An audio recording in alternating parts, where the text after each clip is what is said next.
자, 여러분 안녕하셨어요? 안녕하세요. 이번 주 내내 이 음식에 대해서 제가 이야기를 좀 해드렸는데요. 이 음식이라고 하는 게 사실 우리가 뗄래야 뗄 수가 없는 거예요. 왜냐하면 매일 먹어야 되니까. 네. 그런데 그 음식을 먹을 때 항상 그 서양식의 시각이 아니라 우리의 시각으로 또 우리의 그 역사와 전통의 그 내력을 알고서 먹는 거하고 드립대대고 먹는 거하고는 차이가 난다. 이렇게 이제 생각이 좀 들어요. 그 음식에서 보면은 그 지금까지 이제 여러 가지 이제 채소라든지 곡물이라든지 여러 가지 얘기를 했습니다만 오늘은 마지막 시간으로서 이제 그 단일 그 식품이 아니라 그걸 이제 모아서 만든 게 이제 대표적인 보양식 중에 하나가 삼계탕과 그 추어탕이에요. 그래서 이제 그거에 대해서 이제 설명해 드릴까 합니다. 그 여러분들 아이에 이렇게 보면요 가끔가다 배 아프다는 애 있어요, 그죠? 네. 이 배 아프다고 할 때 참 재밌는 특징이 하나가 있어요. 되게 이제 어디가 아프냐라고 이제 물어봐요. 그러면은 이게 사람 배 같아요? 네. 이게 가슴이고 이게 배꼽이래요. 근데 대개 보면 배 아프다가 나이들 보면 되게 요 배꼽 근처 여기를 가르치는 경우가 많아요. 여기를 이제 허한성 보통이라고 그래요.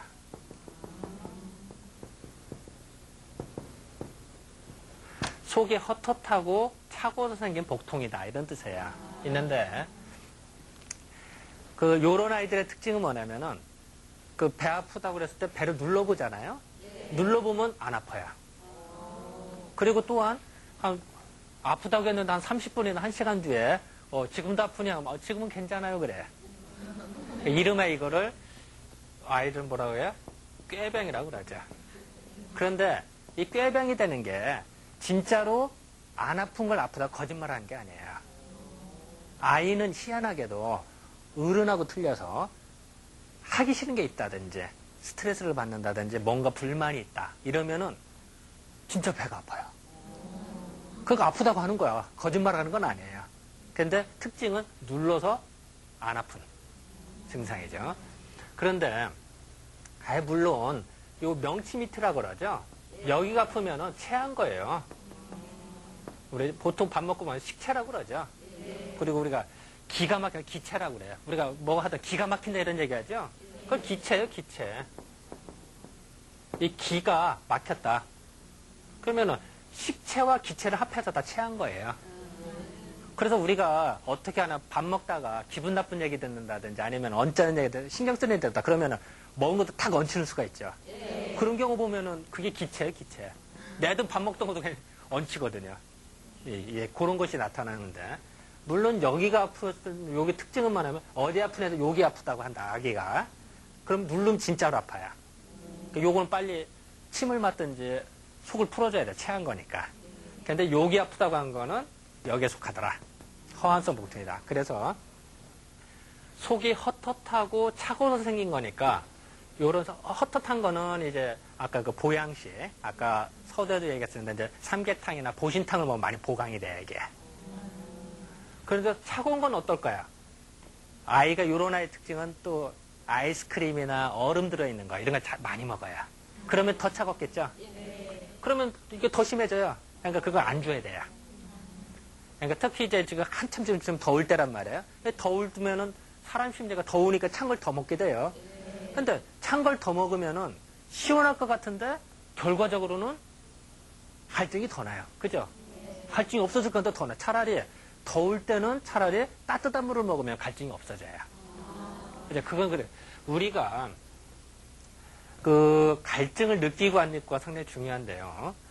그 입에서 갈증 느낀다고 무조건 찬 걸 먹는 건 좋지 않아요. 그걸 잘 봐야 돼요. 그래서 어쨌든 이런 아이들을 보면은 이런 꾀병이 될 때는 허한성 복통이기 때문에 무조건 꾀병이라고 혼내킬 게 아니라 이게 아니라 속이 헛헛한 거는 음식을 좀 써서 좀 보강을 좀 해주고 또 차가운 거는 찬 걸 먹지 말라고 이렇게 지도를 해주는 게 좋겠죠. 이제 근데 우리가 더위를 느낀다 안 느낀다가 상당히 중요한데 예를 들어서요 어떤 동굴이 있다고 생각해 봅시다.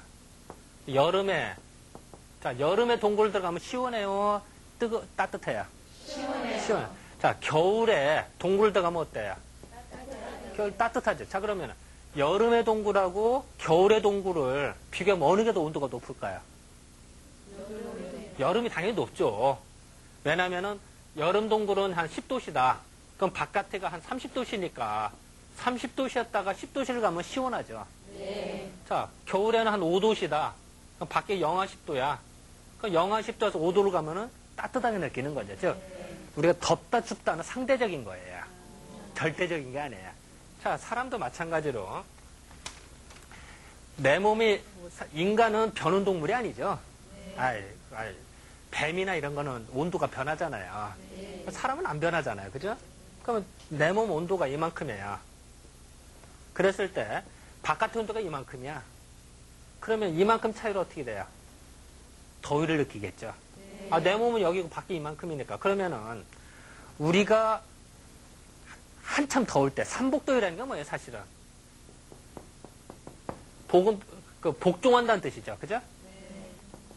복종하는 거니까, 가을 기운이, 우리 이제, 추나 추도 내가 봄, 여름, 가을 기어서 이제 여름 되면 가을이 와야 되는데, 가을이 오려고 딱 폼을 잡고 있는데, 너무나 더운 거야. 그러니까, 가을이 와서, 아이고, 형님, 해가지고 이제 엎드린다는 거예요. 그 정도로 덥다는 거예요. 그러면은, 이 가을이, 이제 그 정도로 더우니까, 이게 최고로 더울 때란 말이에요. 그죠? 요럴 때 우리가 차라리 뜨거운 걸 먹는단 말이에요. 보양식을. 삼계탕을 먹는다든지, 추어탕을 먹는다든지, 이게 더운 거야. 물론 어떤 사람은 보신탕도 먹겠죠. 근데 이제, 공공방송이니까 그런 이야기는 그렇고, 내 몸에 그러면 약간 온도가 올라가겠죠. 그죠? 네. 그러면 요 차이가 줄어들겠죠. 네. 그러면은 더위를 안 느껴요.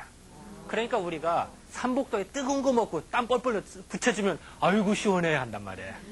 그걸 서양 사람들이 번역하기 참 힘들어해요. 어떻게 뜨거운 거 먹고 땀 뻘뻘 흘리면서 아 시원하다고 그러지? 참 희한하게 느껴요. 우리는 당연한데, 그죠? 또 겨울 같은 때는 어떨까요? 겨울에는 만약에 춥다. 그럼 어떻게 할까요? 이만큼 춥죠. 그러면 시원한 걸 먹어서 차라리 온도를 내려요. 그러면 추위를 덜 느껴요. 그러니까 겨울에 뭐 동치미라든지 또 아니면은 뭐 냉면이라든지 겨울에 먹는 게 많죠. 또 북쪽 지역에 가면 어때요? 냉면이 많이 발달하죠.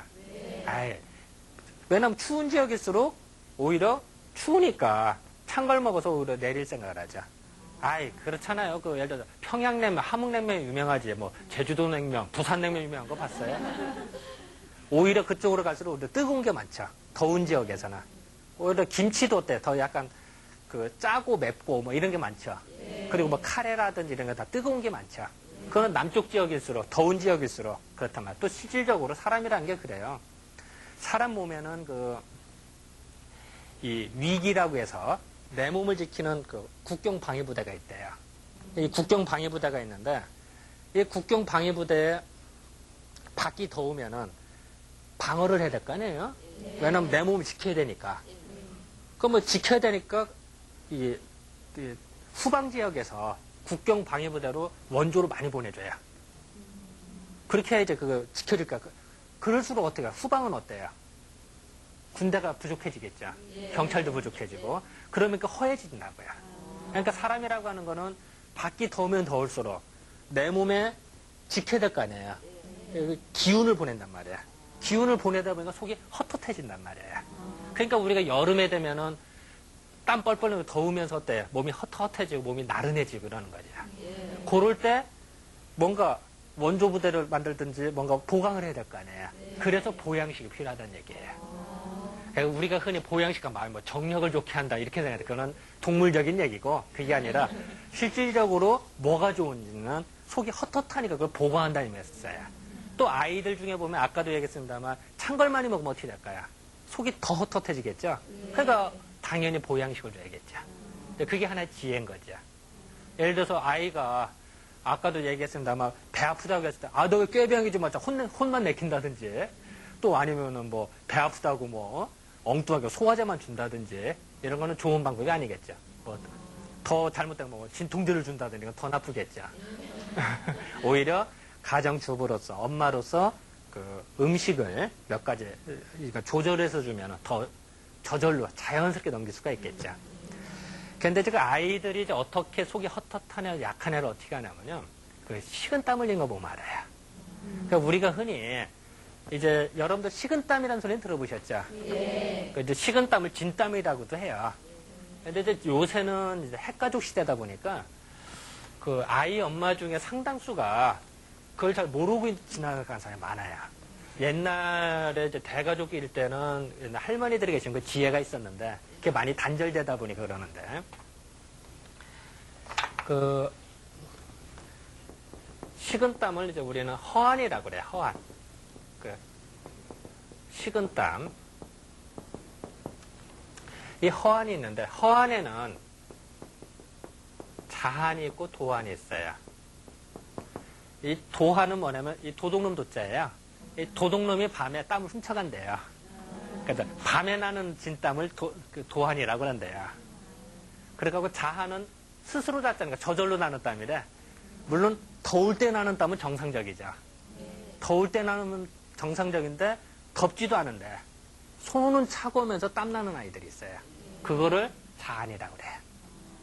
그리고 또 이제 아이가 시험을 본다. 시험 볼 때 손이 끈끈하게 땀 나는 아이들. 그래서 자꾸 뭐 손수건에 닦는다든지 아니면 뭐 발표를 한다 이러면 손바닥에 땀이 착 나는 아이들 있어요. 또 아니면 이제 엄마로서 아이들 손을 잡잖아요. 손은 차가운데 끈끈한 땀이 묻어 있는 경우. 그런 경우가 다 자한이에요. 그러니까 사실은 이런 거는 뭐냐면은 도한이나 자한 이렇게 되면은 다 식은땀인데 이렇게 되면은 마치 뭐랑 같냐면은 이제 내 몸에서 땀이 만큼 나가잖아요. 그럼 내 몸에서 피가 이만큼 나가랑 같다고 얘기를 해요. 그러면은 내 몸에서 피가 이만큼 나간다 생각을 해봐요. 그럼 피가 나가면은 지치겠죠, 당연히. 지치니까 식은땀을 또 올려. 식은땀을 또 지치가 뭐 닭이 먼저는 계란이 먼저는 식이죠. 이거 왔다 갔다 해요. 그럼 점점 더 나빠져. 그러면은 피를 흘리면 어떻게 될까요? 머리가 맑을까요? 뭐 이게 멍해질까요? 머리가 멍하니 그냥 얘가 그리고 집중도 안 돼요. 공부하다 보면 힘들으니까. 그 공부하다가 뭐 딴 생각한다든지 아니면 집중을 못해서 뭐 엉뚱한 짓거리 한다든지 금방 잔다든지 주의가 산만해지기가 쉬워요. 근데 이제 그걸 모르고 너 왜 공부 안 해? 하고 닭다리 친다 이러면 좀 그렇겠죠, 그죠? 그리고 이제 그 아이도 그렇습니다만 이제 애 아빠 같은 경우 또 보면은 이제 그 사타구니 밑에가 축축한 산들이 있어요. 그걸 이제 이름에 그걸 낭습이라고 해요, 낭습. 이게 사타구니 날짜거든요. 그리고 이제 그 고등학생 남자아이들 같은 경우도 보면은 사타구니 밑에 축축한 아이들이 있어요. 이걸 이제 낭습인데요. 낭습은 뭐가 문제가 되냐면요. 이런 그릇이 있다고 생각해 봅시다. 그럼 그릇이 있으면은 이 정이라고 하는 게 사람이 이렇게 차서 저절로 흘러넘치는 것이 정상이에요. 이걸 몽정한다고 그래요. 그래서 남자들은 이게 없으면은 그 비정상이죠. 이건 정상이에요. 신이 인간을 만들 때 그렇게 만들었대요. 그래서 저절로 차서 넘치는 게 그리고 요게 이제 요만큼 이렇게 차면은 이제 그 부부 생각이 좀 나고 또 이게 좀 하고 남도 줄어들고 또 하다 이게 정상이에요. 그런데 요런 그릇이 좀 금이 같다고 생각해 봅시다. 그럼 어떻게 될까? 이게 질질 새겠죠? 밑 빠진 독같이, 그죠? 그럼 이게 질질 새면 어떻게 돼요? 요것이 바로 낭습이라고 이해를 해요. 그러면은 아무리 이게 시간이 흘리면 저절로 채워지는 게 정상인데 밑 빠진 독같이 안 채워지는 거야. 그러면 이게 약하겠죠. 그러면은 왜 이제 사람이 왜 정기를 중시하냐면요. 단순하게 뭐 동물적인 이런 게 뜻이 아니라 사람이 하초가 충실하면은 그 어떤 일을 하든지 간에 자신감 있게 할 수가 있어요. 일을 해도 왕성하게 할 수가 있고 공부를 해도 확 밀어붙일 수가 있단 말이에요. 그런데 여기가 약하면은 하다가 아유 포기한다든지 중도하차한다든지 또 몸이 또 의욕이 없어져요. 그래서 문제가 되는 거예요. 그래서 옛날에 유명한 이야기였어요. 그 삼국지에 물론 이제 소설입니다만 삼국지 이제 조조하고 원수하고 한번 대판 싸웠대요. 소설에 나오는 이야기예요. 조조하고 원수가 대판 싸웠는데 이제 조조가 졌어요. 조조가 져서 이제 도망치는데 도망치다 보니까 부하장수하고 자기밖에 없는 거야. 도망치는데 강물도 헤엄치고 막 도망치다 보니까 이제 그 부하장수가 승상 잠깐만에 하더니 여기를 만지더라는 거예요. 그래서 이상하잖아. 딱 그러더니 만지더니 충성을 다하겠습니다 그러는 거야. 뭐 그때는 이제 도망치는 중이니까 뭐 생각을 못 하고 이제 나중에 도망 온 다음에 이제 수습을 한 다음에 이제 불러서 너 왜 그랬느냐라고 물어봤대. 그랬더니 그 부하장수가 사람이라는 건 전투에서는 질 수도 있고 이길 수도 있어요, 그죠? 그렇잖아. 우리 생활하다 보면은 뭐 공부했다가 1등 할 수도 있고 좀 실수해서 틀릴 수도 있고 하죠. 시험 봐서 합격할 수도 있고 불합격할 수도 있잖아요. 인생이 그런 건데 이 전투에서 졌을 때 의기소침하잖아요, 사람이. 그럼 여기도 의기소침했을 거라는 거죠.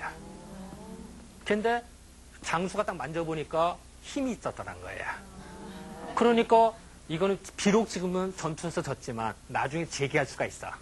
그러니까 충성을 다했다는 거예요. 만약에 저희가 딱 만졌는데 힘이 없었다라고 하면은 조조의 목을 쳐서 원수한테 가려고 그랬다. 이래. 왜냐면 전투에서도 완전히 의기소침해진 거니까. 그거는 재기할 방법이 없는 거예요.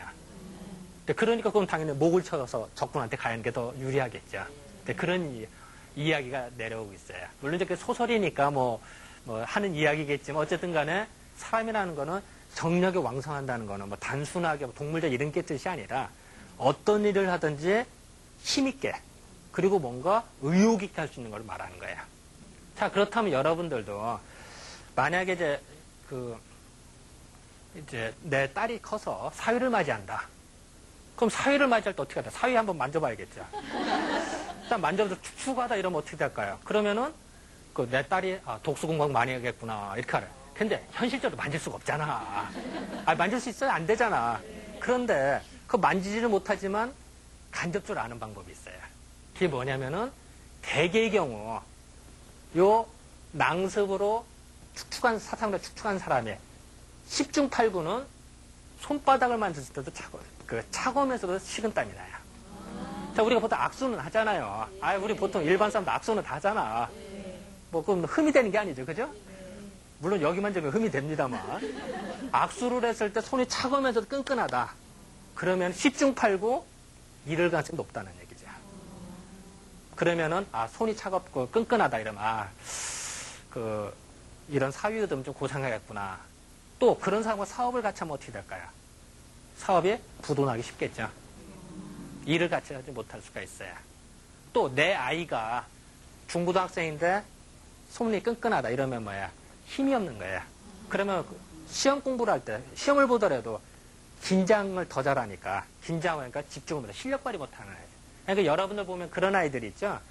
평상시에 공부 내든 잘하다가 시험만 봤다면 그냥 그 점수 팍팍 깎이고 실수로 틀린 아이들. 특히 이제 1번 문제 어려운 문제 나오면은 줄줄이 틀린 아이들 있죠. 그런 아이들도 더 강하죠. 그런 아이들은 10중 8구 손바닥이 끈끈한데 땀이 나는 수가 많아요. 그럴 때 우리가 뭘 줘요? 삼계탕을 준다는 얘기죠. 그러면 그게 상당 부분 보강이 돼요. 실질적으로 또 이제 그런 구분은 있어요. 체질별로 약간 차이가 좀 있는데요. 예를 들어서 우리가 말할 때 태음인하고 소음인하고도 약간 차이가 좀 있어요. 땀나는 정도가. 요건 좀 알고 계셔야 될까 잠깐 얘기를 좀 해드릴게요. 이 태음인을 보면요. 우리가 이게 가죽이라고 하는데 이 가죽을 만질 때 이 피부 가죽이 두꺼워요. 소음인은 좀 얇아요. 이게 두꺼우면 어떻게 될까요? 땀이 날 때 잘 안 나오겠죠? 왜냐면 이게 거리적거리는 게 많으니까, 그죠? 근데 안 나오다가 나오면 어떻게 돼요? 와장창 나오겠죠. 그래서 태음인을 보면은 땀이 나면은 와장창 나와서 줄줄 흘러요.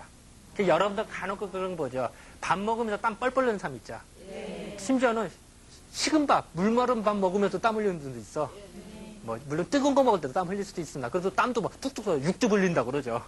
육수 흘린다고. 그래서 그런 사람들이 좀 많아요. 일단은 그럴 가능성이 높고. 또 소음인은 어떠면은 피부 가죽이 좀 얇아요. 얇다 보니까 땀이 나도 조금씩 나요. 나오자마자 마르겠죠. 그러니까 사실은 땀은 납니다만 본인은 땀이 안 난다고 해요. 왜냐하면 사실 나오자마자 다 마르니까. 여기는 안 나오다가 나오면 와장창 나오니까 줄줄 흐르고. 요런 차이가 있어요. 그러면 만약에 아이를 봤을 때도 내 아이가 태음인이다. 태음인은 이제 허리도 좀 두껍고 뚱뚱하고 그리고 한번 앉으면 맹기작맹기작거리는 아이들이 있어요. 그 엉덩이 무겁다고 그러죠. 요런 아이들일 때 그러면은 밥 먹으면서 땀 흘리는 거는 정상적이라는 거죠. 그런데 만약에 내 아이가 소음인이다. 그리고 소심하고 손발도 차갑고 뭐 좀 은근히 꿍하고 소심하고 요런 아이인데 그 밤에 잘 때 땀 흘리더라. 자고 났더니 등이 눅눅하다, 버게라다 이러면은 그거는 식은땀이란 말이에요. 그러니까 보통 아이들은 소음인이다 하면은 그 땀이 별로 없는데 사실은 나도 말르니까 없다고 얘기를 하는 거죠. 그런데 그것이 자고 났을 때 눅눅하다 그러면 금방 하는 거죠. 그럼 만약에 이제 태음이라 하더라도 밥 먹으면서 더울 때 나는 건 정상이에요. 운동을 했다. 그럴 때 땀 뚝뚝 흘려. 야, 큰일 났다. 삼계탕이죠. 이게 아니라 그거는 정상적이라는 거죠. 근데 태음이라 하더라도 밤에 잤을 때 눅눅하게 땀이 밴다. 그럼 그건 또 식은땀이 되는 거예요. 요런 이제 구분해. 그러니까 예를 들어서 다시 말하면요. 어린아이, 우리 아이가 태음인인데 밥 먹어서 땀을 뻘뻘 흘린다. 그럼 그럴 수 있는 거예요. 근데 소음인이다. 그럼 문제가 있는 거죠. 그리고 밤에 잘 때 땀 흘린다. 그거는 치료를 좀 받아야겠다. 예를 들어서 여자들이 만약에 그 생리불순이다. 그럼 치료 받아야죠. 네. 남자가 낭수면 당연히 치료 대상이에요. 이상한 게 아니라는 얘기죠. 그래서 제가 이제 뭐 이런 얘기를 들었는데 요럴 때 이제 아까 보신탕이나 삼계탕을 먹는다고 그랬는데요. 또 추어탕이나 이런 거 먹는데 그 삼계탕을 먹을 때 이 닭을 보면요. 이 닭이 그 우리가 보면 어떤 그 행동하는 거 보면 참 일단 닭이 뜨거울까요? 차가울까요? 닭. 안 만져봤어요? 닭 만져봐요. 그럼 얼마나 뜨거워요? 차가워요? 최소한 차갑진 않죠. 뜨거워요. 온도가 더 높아. 그리고 닭 봐봐요. 닭을 보면은 닭장에 들어가면 어때? 조금만 바삭스러운데 후닥닥 하죠. 이 닭이 그 양기가 많아요. 그리고 또한 닭이 울을 때 보면 어떻게 울어요? 목을 꼭 빼고 울죠. 목을 움츠리고 울으면 꽃기우 소리도 잘. 한번 여러분 목을 쭉 빼고 꽃기우 목소리도 쭉 빼지. 목을 꾸끼우 하는 게 되겠어요, 그게. 목소리도 잘 안 나와. 그걸 보면 우리는 양기를 받아서 또 닭이 언제 울어요? 저 새벽에 울죠. 새벽 태양에 솟구치는 때죠. 태양에 솟구칠 때 양기를 받아서 그 양기를 받아서 목을 쭉 빼고서도 울어요. 양기의 상징인 거예요. 그리고 그 닭을 보면 닭이 회 때는 잘 올라가죠. 회 때는 잘 올라가는데 내려올 때는 어때요? 되게 망설이죠. 되게 힘들어요. 그러니까 닭은 올라가는 건 잘하는데 내려오는 거는 영 힘들어요. 그렇게 하고 닭은 보면은 우리가 닭 요리 같은 거 하잖아요. 그러면은 우리가 튀김 요리나 이런 거 끓이자마자 먹으면 어때요? 참 맛있죠? 식으면 어때요? 맛이 없죠. 그거 참 이상하죠. 근데 돼지고기는 맛있죠, 그죠? 식어도. 머리고기 같은 건 더 시원하게 먹어야 더 맛있잖아요. 그리고 또 여러분 혹시 집에서 고추 좀 길러봐요? 또 시골에 사는 애들도 그렇고 요즘 아파트도 이제 가끔 고추도 좀 길러죠. 그랬을 때 뭐 지금 이제 다시 도시 생활을 하기 때문에 뭐 가축을 길르지는 어려운데 옛날 시골에서는 이 고추 농사를 지을 때 꼭 닭똥을 줘요. 그러면은 더 잘 돼요. 그 왜 그러냐면은 이 고추는 습한 거 싫어해요. 혹시 고추밭 흙 만져봤어요? 고추밭 흙을 만져보세요. 그럼 더 푸석거려요. 상추밭 흙을 만져본 거하고 고추밭 흙을 만져봐요.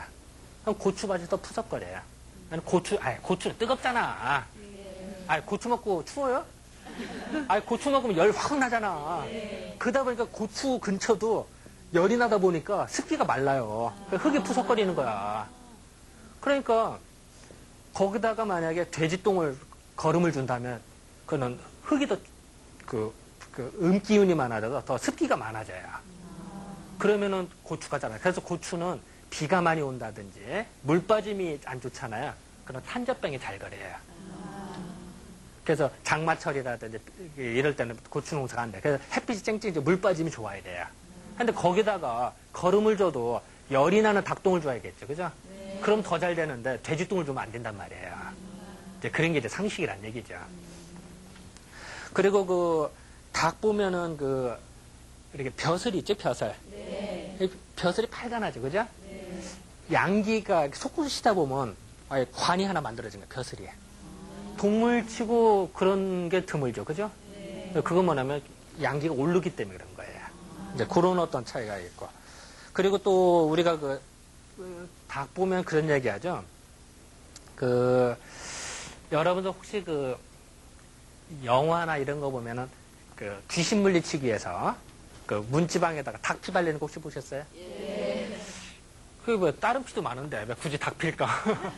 물론 어떤 사람은 잡기 편해서 그렇다고 하는데 사실은 닭이 아까 양기가 많다 그랬죠.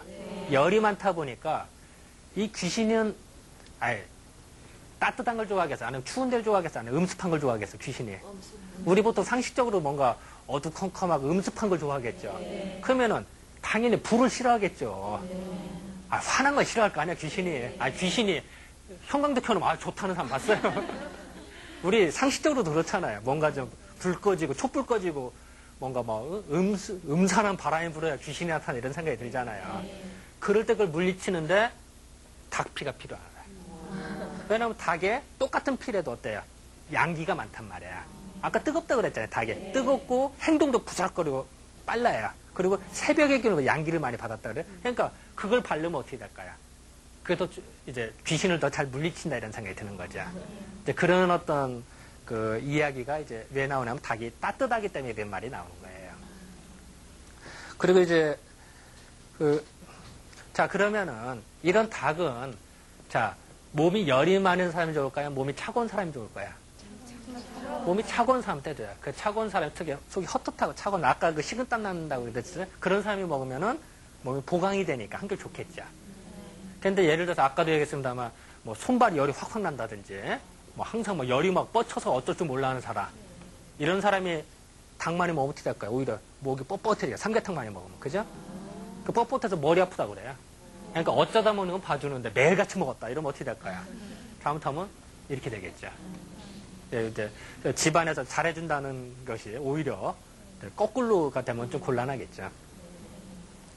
그리고 이제 또 동의수여본이라는 책에서 사상의학을 총집단 처음에 만드신 이재마 선생님이라는 분이 계시는데 그 책에 보면 뭐라고 써있냐면은 인삼이나 계피나 닭을 삶는다.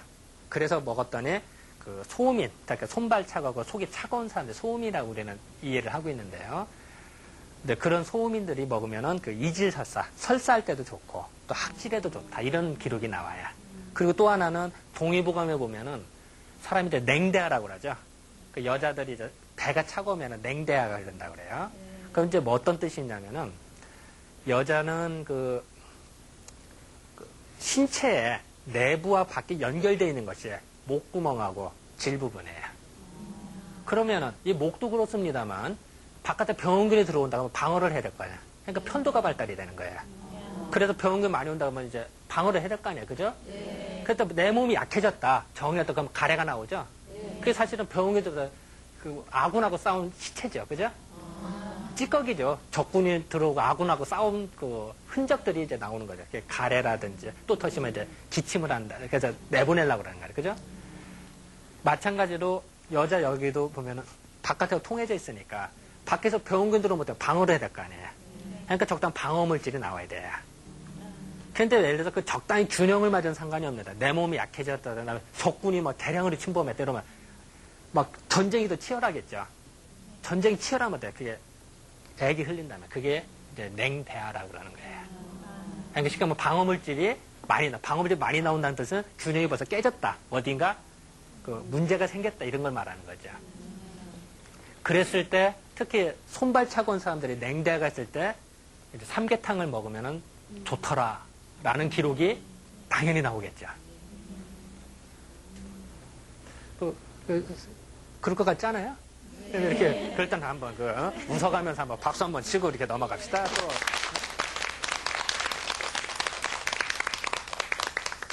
또 제가 이제 또 아까 잠깐 얘기했습니다만 이제 닭이 새벽에 온다고 그랬잖아요. 닭이 새벽에 오르니까 그걸 이제 초계라고도 한대요. 초계 이제 밤야자, 밤을 등불을 밝힌다. 그래서 밤을 이겨서 이제 새벽을 만든다. 이런 뜻, 초기화라고도 하는데, 이 닭을 보면 옛 기록을 보면 우리나라 닭이 그렇게 좋았나 봐요. 그래서 중국 의서를 보든지 이러면요, 조선 나라, 조선이라는 나라에 평야지, 평택에서 가져온 게 좋다. 그러니까 평택, 지금의 평택이 아니라, 그때는 이제 그 옛날의 평택은 뭐냐면 이제 평야지역, 들판을 말하는 거예요. 왜냐하면 지금의 그 평택 지명, 그거는 이제 언제부터 사용하냐면 이제 그 고려 태조 때부터 쓴 거니까 940년경부터 쓴 용어거든요. 그러니까 옛날에는 평택이라는 지명이 없었어요. 지금부터 약간 1000년 전, 한 1100년 전, 그때부터 평택이라는 지명이 생긴 거고, 그러니까 그걸 말하는 건 아니에요. 어쨌든 중요한 건 뭐냐면 우리나라 닭이 좋았다. 중국에서 황실에서는 삼계탕을 먹었다 하면 꼭 우리나라 닭을 먹었다는 얘기죠. 왜냐면 황제는 제일 좋은 걸 먹어야 될 거 아니에요. 그래서 당연히 우리나라 닭을 수입해서 먹었어요. 예전부터.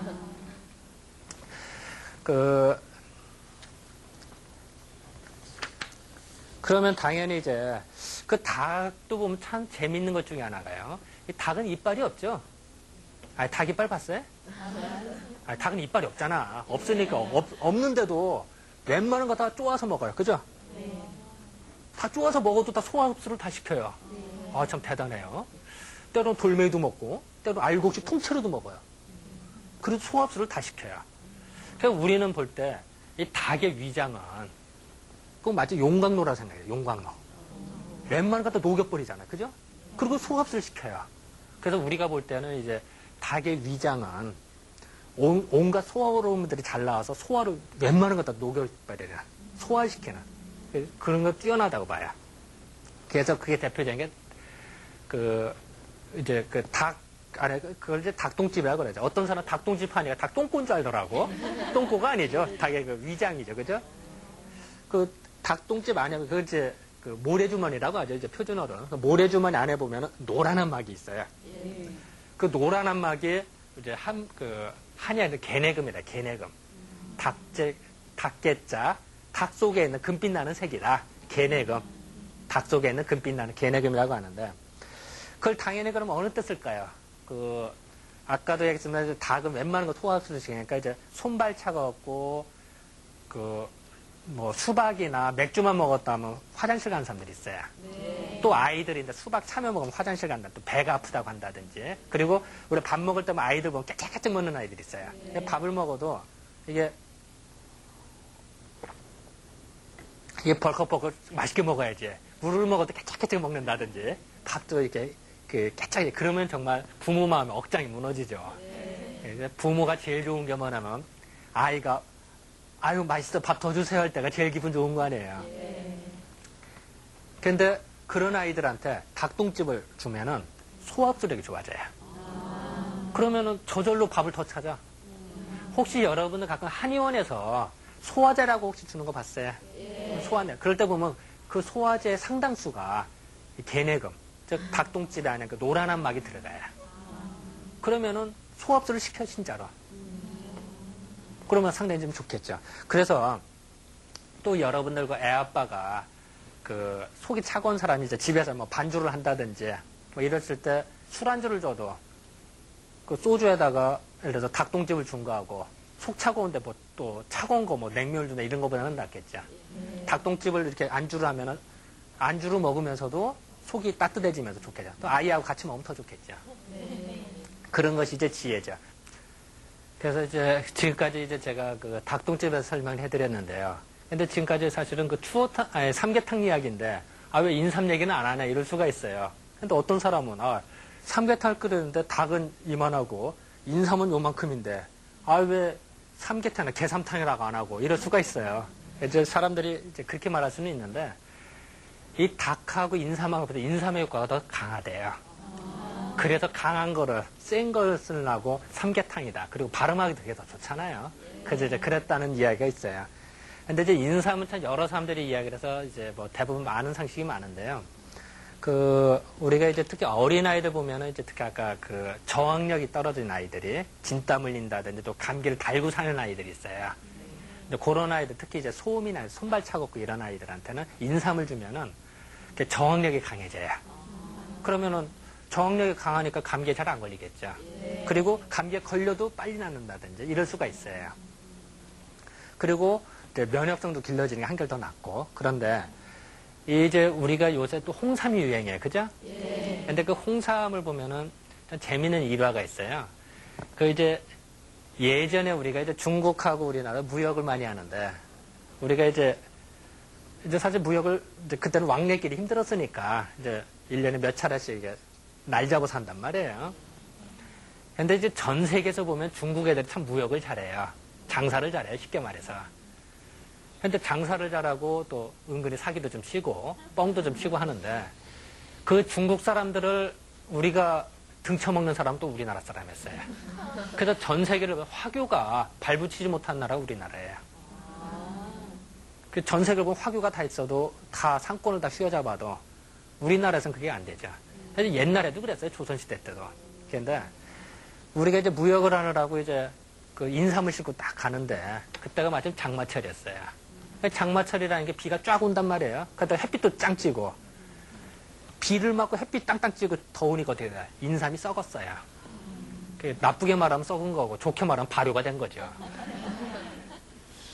발효가 됐으니까 색깔이 틀려진 거예요. 보통 인삼하고 틀린 거야. 근데 이제 중국에 도착해서 딱 풀어보니까 그 전하고 색이 틀린 거야. 그럼 이제 우리 보통 사람은 가면 어떻게 해서 아이고 이거 뭐 하품인갑이다 해서 더 싸게 넘길 것 같은데 그래서 우리는 오히려 뻥을 좀 쳤죠. 이거는 특별히 더 좋은 거라 이거는 가격을 3배로 부른 거예요. 그러니까 그전에는 100원이었으면 이게 한 300원입니다. 이렇게 얘기를 한 거예요. 그러니까 이제 중국 사람들이 고개를 까뜩거리면서 이거 살까 말을까 믿어 말어 하다가 이제 그런 걸 또 팔아먹는 게 또 우리 기술이 뛰어나니까 팔았어요. 그래서 우리는 잽싸게 팔고 왔죠. 그래서 한동안 안 갔어요. 팔았던 사람들이. 그래서 이제 1년, 2년, 3년 지나다 보니까 들리는 풍문이 오잖아요. 아, 그때 몇 년도에 왔던 사람들 왜 안 오냐고. 그걸 찾기 시작하더라는 거예요. 아, 그거 이상하잖아. 우리는 혼날까봐 또 배상하라고 할까봐 했는데 오히려 더 찾는 거야. 그래서 그때부터 가만히 연구를 해봤더니 알고 봤더니 그 인삼이 홍삼으로 발효된 거를 발견을 한 거예요. 그래서 이제 그때부터 우리가 홍삼을 개발하고 수출을 주로 하기 시작했어요. 근데 왜 굳이 구도 중국 사람한테 왜 홍삼이 더 맞았을까? 이런 생각이 들어요. 여러분들 그 중국에 가면은 우물 파면 어때요? 그 물을 함부로 먹을 수 있어요? 맹물을 못 먹어요. 우리는 아무데나 땅 파고도 뭐를 먹을 수가 있죠. 우리나라 참 복받은 나라예요. 좋은 나라예요. 근데 중국이나 뭐 독일이나 다른 나라 가면은 맹물을 먹기 힘들어요. 먹으면 탈나요. 물이 탁해요. 탁한 걸 먹고 또 중국 사람 뭐 돼지고기라든지 이런 그 기름 끼는 거 많이 먹죠. 물이 탁하면은 우리는 물이 맑기 때문에 찌개 문화가 발달이 돼요. 국물 문화. 왜냐면은 찌개의 재료가 아무리 좋아도 물이 나쁘면 소용없다. 다 꽝이에요. 그죠? 물이 좋아야 되는 거야. 그게 찌개 문화가 상당히 고급 문화인 거예요. 왜냐면 거기다가 재료가 똑같아도 양념 하나 더 덜 들어가고 더 들어가고 조금 비율에 따라서 맛이 천차만별이죠. 이게 고급이야. 항상 요리에서 맨날 같은 맛이 나는 거 그거는 하급이에요. 고기를 굽는다. 맨날 비슷하죠. 도찐 개찐이죠 거기서. 근데 우리 찌개 문화는 천차만별이죠. 그 우리 국 문화가 상당히 수준이 높은 거예요. 근데 중국에서는 물이 탁하니까 찌개 문화가 발달할 수가 없어요. 국 문화가 발달할 수가 없어요. 왜냐면 물이 나쁘니까. 그러니까 당연히 튀김 요리, 기름류가 많이 발달할 수밖에 없어요. 식용유 문화가. 근데 그걸 먹다 보면 피가 탁해져요. 그리고 물 탁한 걸 먹고 또 기름 끼는 거 많이 먹으면 피가 탁해지겠죠. 그런 사람한테 홍삼이 더 잘 맞다라는 거예요. 그래서 더 이제 한국 사람보다 중국 사람이 더 잘 받아들였는데 요즘은 우리나라 사람들도 홍삼이 많이 맞아요. 왜 그럴까요? 요새는 이 공해가 찌들려서 이게 완전히 그 비가 내려도 오염물질이 내리고 또 완전히 그 뭐 도시 소음에다가 공해에다 찌들려서 스트레스가 쌓여가서 사람이 피가 많이 탁해져 있단 말이에요. 그러니까 당연히 인삼보다는 홍삼을 먹었을 때 더 좋다 이런 말들이 나오겠죠. 그래서 어쨌든 뭐 그런 뭐 뒷이야기인데 어쨌든 그 우리가 이제 아이들을 보면은 특히 요새 아이들은 어떨까요? 인스턴트 스푼 많이 먹잖아요. 그 피를 탁하게 하는 요소가 많아요. 또 요새 또 학원 다니나도 열받잖아. 그러니까 그런 아이들한테도 이제 인삼보다 홍삼 가공된 걸 줘서 더 좋더라라는 보고들이 많이 오는 거죠. 이제 그렇게 이제 이해하시면 될 것 같아요. 그래서 이제 제가 이제 지금까지 이제 그 삼계탕을 설명을 해드렸고요. 또 아까도 말씀드린 그 보양식 중에 하나가 추어탕이라고 그랬죠. 이 추어탕을 보면은 이 미꾸라지 특성을 보면 참 재밌는데요. 어때 미꾸라지 손으로 잡을 수 있어요? 손으로 잡기 참 힘들죠. 미끈미끈하죠. 그러니까 미꾸라지 나갔죠. 그래서 미꾸라지 보면 참 재밌는 얘기가 있어요. 뭐 한 마리 미꾸라지가 뭐 온탕 뭐 물을 다 흐려놓는다. 뭐 미꾸라지가 뭐 용됐다. 뭐 이런 말 나오죠. 그래서 사실 미꾸라지는 그 미끈미끈하고 또 이렇게 진흙 속을 잘 파고 들어가는 장치를 해요. 미꾸라지 보면은 보통 물고기들은 이렇게 위에다가 물 위로 잘 솟구쳐요, 그죠? 잉어 같은 거나 붕어 같은 신바람 나면 막 물 위로 막 튀쳐나오거든요. 그러니까 등용문 같은 경우 보면 어때요? 그 예전 잉어가 물살 타고 올라가서 용이 된다는 전설이잖아. 그게 등용문이라고 그러잖아요. 그 용문 계곡이 있어요. 중국에 가면 이제 그런 걸 하는데 그 마찬가지인데 미꾸라지는 숨 쉴 때만 잠깐 나왔다가 무조건 파고 들어가죠. 그거 보셨어요, 미꾸라지? 미꾸라지는 그 땅속으로 파고드는 게 미꾸라지야. 근데 미꾸라지를 딱 잡으면 꾹꾹꾹 소리 들리는 거 들어봤어요? 아니에요. 못 들어봤어요? 미꾸라지를 잡으면은 그러니까 꾹꾹 소리가 들려요. 그것이 마치 우리가 추하는 소리가 비슷하대요. 가을 추하대요. 추추추추 하는데요. 그래서 거기다가 물고기 어자를 써서 이게 미꾸라지 추자가 된 거래요. 그러니까 추자를 추어탕 할 때 그 추자가 미꾸라지 추자인데 그 추가 그 미꾸라지를 잡았을 때 추하는 소리 때문에 만들어진 단어다. 이렇게 이제 주장하는 사람들이 있어요. 그 미꾸라지는 이제 아까도 했습니다만 그 미끈미끈한 게 하고 진흙 속에 다 파고든다고 그랬죠. 그러다 보니까 그리고 미꾸라지 생명력이 길겨요. 그 미꾸라지의 특성상 보면은 미꾸라지는 그 숨을 쉬는데 우리는 보통 아가미로 숨 쉬죠. 그런데 아가미로 숨을 안 쉬고 아가미로도 숨을 쉽니다만 직접 나와서 산소를 공기를 마셔서 입으로 먹어서 항문으로 배출하면서 산소를 흡수해요. 그러니까 꼭 동물 그 포유류 동물같이 입으로 숨을 쉴 수가 있다는 얘기예요. 그렇다고 뭐 폐가 있다 이런 뜻은 아닌데 그러니까 보통 물고기들이 물이 탁하면은 물속에 산소가 부족하면 다 죽겠죠, 그죠? 그런데 그걸 이겨내고 미꾸라지는 살 수가 있어요. 왜냐면은 직접 호흡을 할 수가 있으니까. 생명력이 질겨요. 우리 언뜻 생명력이 질기고 미끈미끈하고 뭔가 그 가혹한 조건에서 살아남는다. 그 어떤 생각이 들었어요? 야, 뭔가 먹으면은 그 여기가 좋겠다. 이런 생각이 든단 말이에요. 그래도 실제 먹었더니 정말 좋더라는 거예요.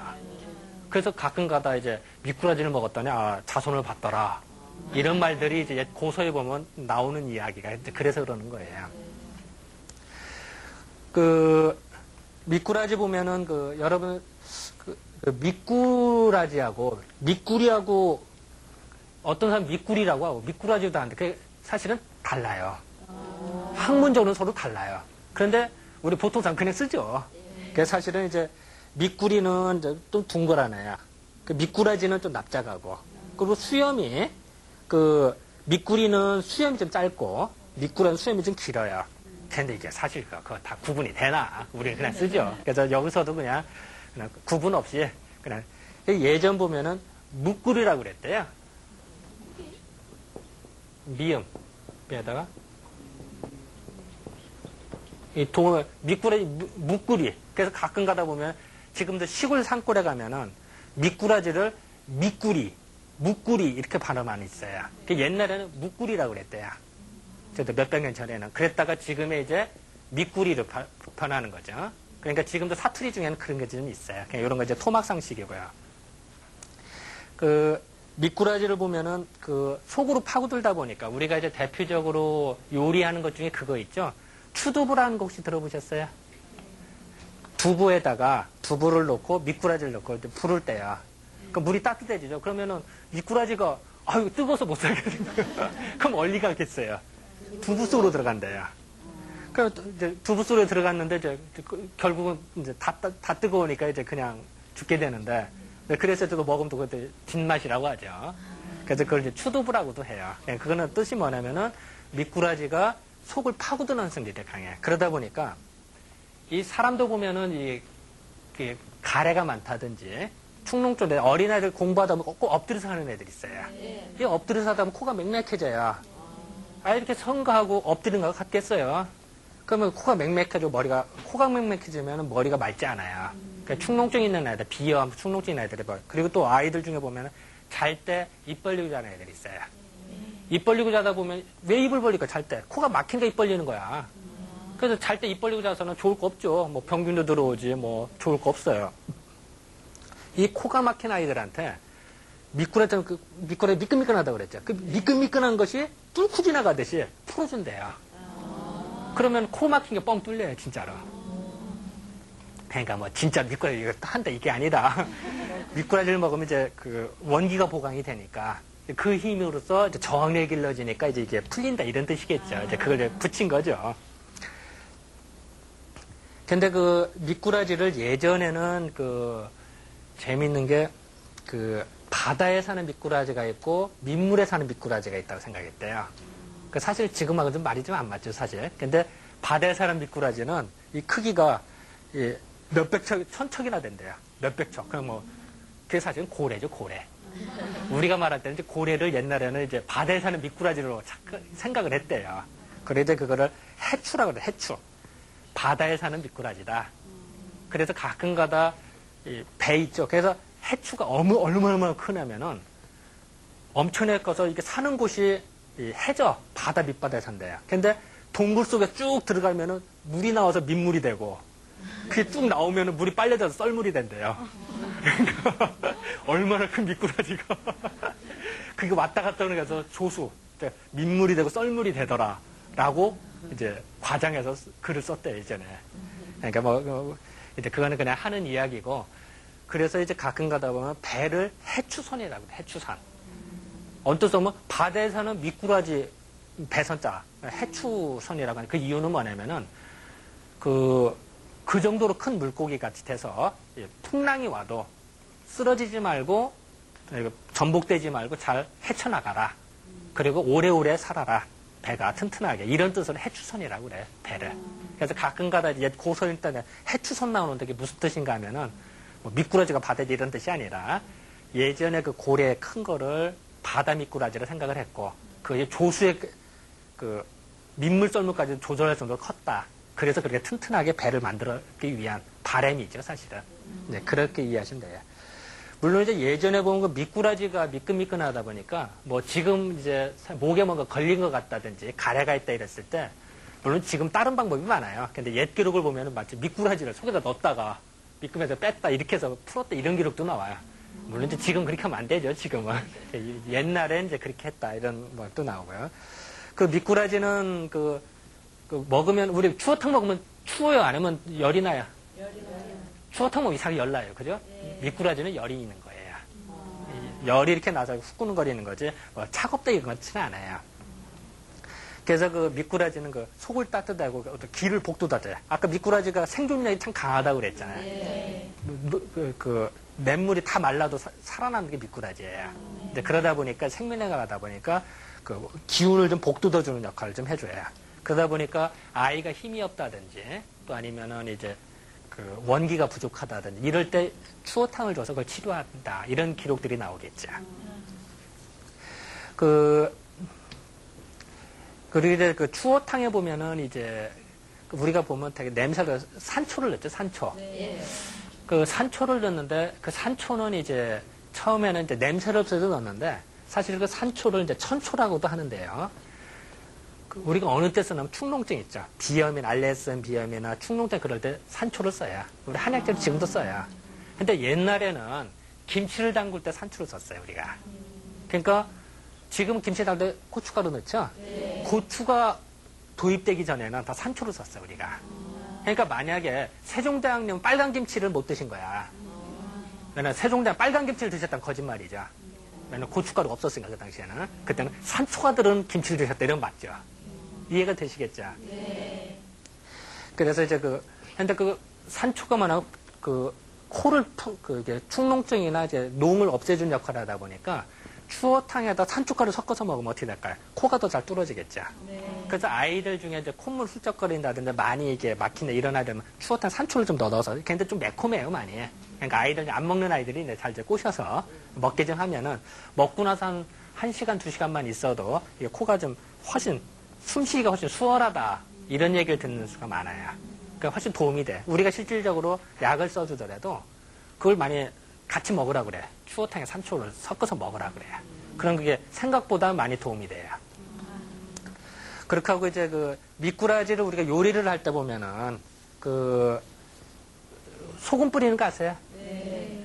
그 이상하게 미꾸라지 때 소금 뿌리면은 막 미꾸라지 막 요동치면서 깨끗. 왜 그러냐면 우리는 그렇게 생각해요. 미꾸라지를 잡았을 때 속이 미끈미끈하잖아요. 네. 미끈미끈한 것이 마치 이렇게 잘 기름은 아닙니다만 어쨌든 미끈미끈한데 그 액이 흘러서 이렇게 퍼져나가야 되는데 소금을 뿌리면 소금이 수렴한다고 그랬죠. 아까 소금은 이제 그 오에다 모카토금에서 수에 속하기 때문에 수렴하다 보니까 미끈미끈하게 이렇게 퍼져서 몸을 보호해야 되는데 소금을 딱 뿌려놓으니까 미끈미끈한 걸 수렴을 시켜요. 그럼 마치 내가 옷을 입어서 이렇게 하는데 옷을 벗기는 거랑 똑같아요. 즉 미꾸라지의 미끈미끈한 거를 수렴을 시켜서 없애버리는 거야. 그럼 미꾸라지가 얼마나 괴로울까요? 그렇게 하고 그게 이제 따가워지니까 우리가 마치 사람 피부에 상처내서 소금 뿌리면 어때요? 상당히 따갑고 아프죠? 꼭 마치 보면 미꾸라지가 그런 역할이랑 비슷한 거예요. 거기다 소금 뿌리면. 그러니까 서로 막 비비게 되죠. 그래서 이제 그거를 없애는 역할을 내는 거예요. 그러니까 참 좀 그렇죠. 미꾸라지는 좀 어떻게 보면 좀 상당히 통증을 주는 거니까. 그래도 뭐 우리는 요리를 해 먹어야 되니까 뭐 어쩔 수 없는 입장이고. 그리고 이제 미꾸라지를 보면은 이제 그런 것도 있대요. 그 소갈증 있죠. 우리는 이제 소갈증이라고 그래서 한의학에서 이제 뭘 먹었을 때 자꾸 갈증 나는 거. 그걸 소갈증이라고 그러는데요. 그 소갈이라고 하는 건데 요즘에 이제 당뇨를 얘기하기도 해요. 그러니까 당뇨를 말하는데 이 당뇨가 개념이 요만큼이라면 소갈증의 개념은 더 넓어요. 그러니까 한의학적인 소갈증에 대한 개념은 그러니까 요게 넓기 때문에 요럴 때도 응용을 하기도 해요.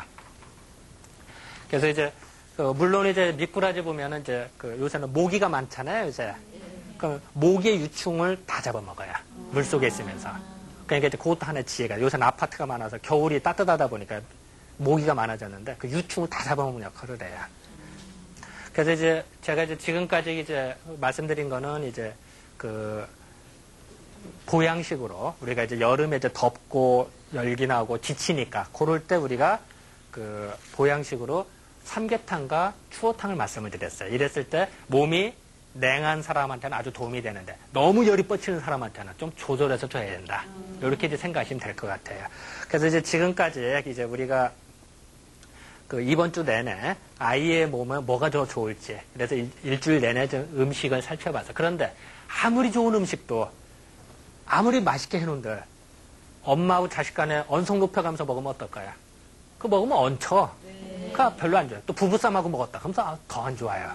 그렇기 때문에 아무리 어떤 음식이라도 맛있고 즐겁게 먹는 이게 더 중요한 거지. 음식을 물론 그것도 중요합니다만 더 중요한 거는 즐거운 마음과 즐거운 생활 이것이 더 우선이 되겠다. 이렇게 생각하면 될 것 같습니다. 자, 지금까지 여러분들 시청해 주셔서 감사드립니다. 네, 감사드립니다.